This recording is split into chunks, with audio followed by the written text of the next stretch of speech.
Hello and welcome to my YouTube channel where I share videos about creating figures and news from the world of cinema.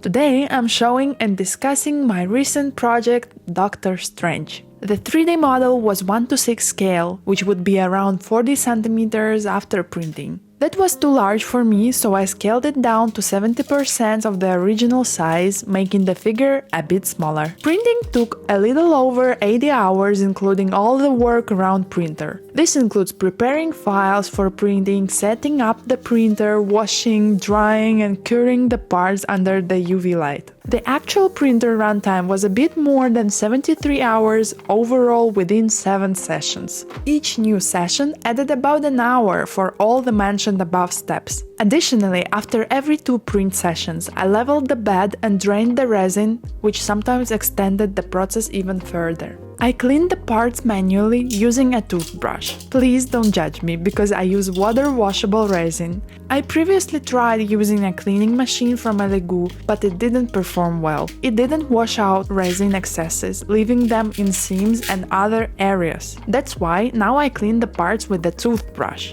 I find this method reveals the texture and removes the resin way better. Before curing the parts under UV light, I dry them with air to remove water from surface and check for any remaining resin. To reduce the weight of the figure, I hollowed the parts. I cured the insides with UV light and filled them with expanding foam.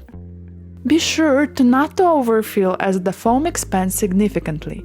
I'd also advise being extremely careful not to let visible parts of the figure touch the foam, as it's very sticky and would require extra sanding, a step we definitely want to avoid.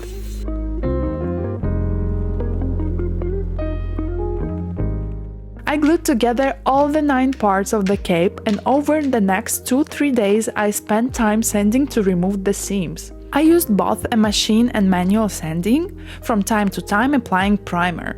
Primed surface helps identify areas that need more sanding and hides minor imperfections. The base couldn't fit in the printer in one piece as well, so I printed it in 6 parts. Hiding the seams here was easier since it didn't need to be as perfect smooth as the cape. I primed the cape with a spray can, which was faster and more efficient, while the small details of the figure were primed with airbrush.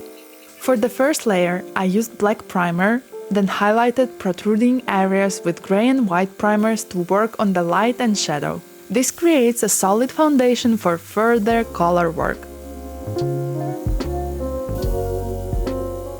When sharing the results on social media, I noted that I wouldn't be replicating this figurine, mainly because of the cape. Handling such a large part, nearly 30 to 40 centimeters, was quite challenging and it took up a lot of space. That's why I also painted the cape with a spray can. An airbrush would have applied too thin layer, but spray paint provided a more solid layer of paint. It took me a few more days to paint the other parts. I followed the technique of transitioning from darker to lighter details, starting with the darker blue and gradually lightening it where needed.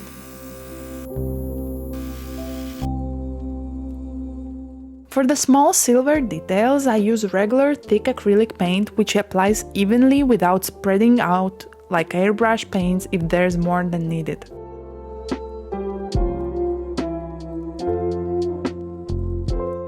After painting, I applied different protective coatings to various parts. For example, I used a satin finish on boots to give the leather a nice shine. I saved painting the skin for later, which always takes a full day. After achieving an even base skin tone, it's crucial to take your time, thin the paints well, and build up shades gradually, allowing each layer to dry in between.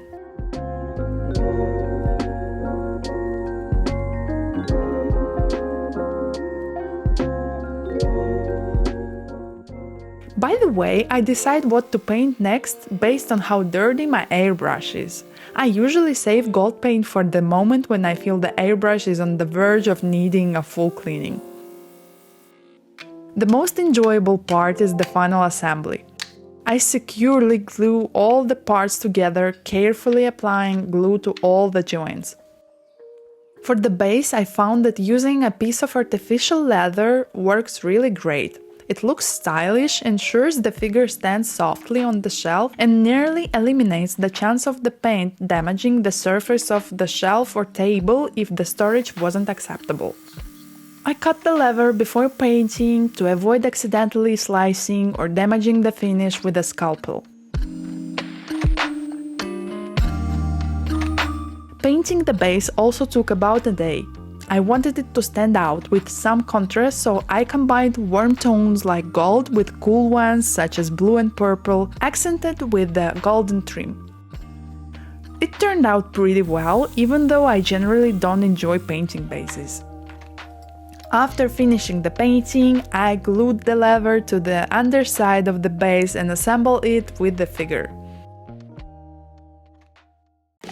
And that's how my Doctor Strange came to life. Thank you so much for watching this video. Your subscription would really make my day, and now I'm off to start working on my next figure, so bye bye!